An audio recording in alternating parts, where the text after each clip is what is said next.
Trailing 3-0 in their Eastern Conference quarterfinal matchup with the Brandon Wheat Kings, the Pats used their day off between games 3 and 4 to visit CFB Shilo, to visit with some Princess Patricia's Canadian Light Infantry, see some of the equipment they use, and get some inspiration ahead of a do-or-die Game 4.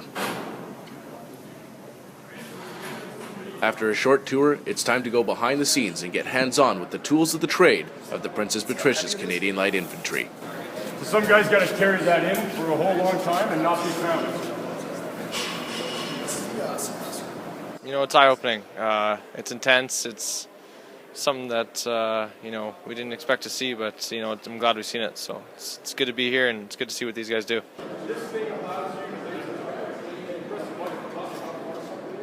The PPCLI, and, it's something that it's nice to do, like I said. It's good to be here, and, these guys have been welcoming for us, so it's been good. Just that your crest, that pretty much is how much it means to them, and how much it should mean to us. And I think that we're on the same page there. Obviously, we're not doing the same thing, but it means a lot to both parties. So it's pride in what we do and what we're a part of is huge. That's what they've been stressing a lot. I think the best one was when the guy said that we have nothing to lose when we're down 3-0, and they just talk about how all these guys do everything for the country, and risk their lives, and it's just really cool to see that, and see that they do anything for the guys they work for and the guys they work with, and it's kind of like a team, and we got to take that into mentality that we're not out of this series being down 0-3, but it's just how they come together as a team and work so hard just to do whatever they can for their teammates. First came in, I didn't really know nothing about it. The Pats have done a good job, letting us go to all these things, the RCMP barracks, and coming here today it's a really good experience that I thought I'd never get to see. So yeah, it means a lot now thinking about it. Just the way they talk about us and how they really respect us, and they do so much for us and the country that we got to really respect them, and it's just it's a true honor to know what they do for us, and that we get to wear the jersey with their name on it. So it's an honor for us, and it's just really cool being a part of the thing like this.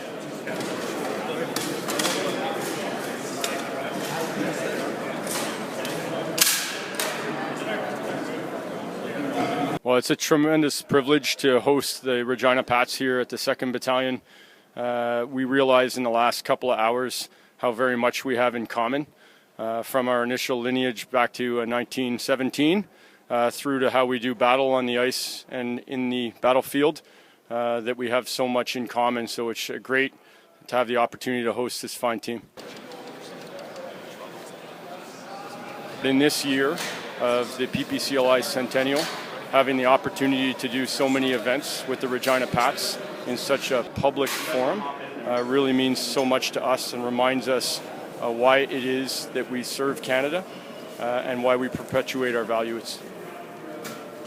So the players have been battling, having achieved great heights this year, but they're in a fight, a very vicious battle, down 3 games. But all is not lost, and through strength of character and placing the team above self, this fight is not over, and that they have every confidence from the soldiers of the 2nd Battalion that they can persevere. After some inspirational words from Lieutenant Colonel Bob Ritchie, it's time for lunch. No, not Army rations, but what would be considered a 5-star meal out in the field. It was the first day of leave at Shilo, so the soldiers who were around to help out the Pats and show them the ropes had actually given up a day of their leave to help out. The Pats showed their appreciation by bringing along some memorabilia to leave with the soldiers. In February, the Pats welcomed the PPCLI to their home, the Brandt Center, to celebrate the Princess Pats' 100th anniversary in a game against the Saskatoon Blades. Because of some fortuitous scheduling in the playoffs, the Pats were able to return the favor and visit CFB Shilo, home of the 2nd Battalion. With extra inspiration from the troops at CFB Shilo, the Pats took to the ice at Gunner Arena to prepare to stave off elimination against the Wheat Kings on Friday.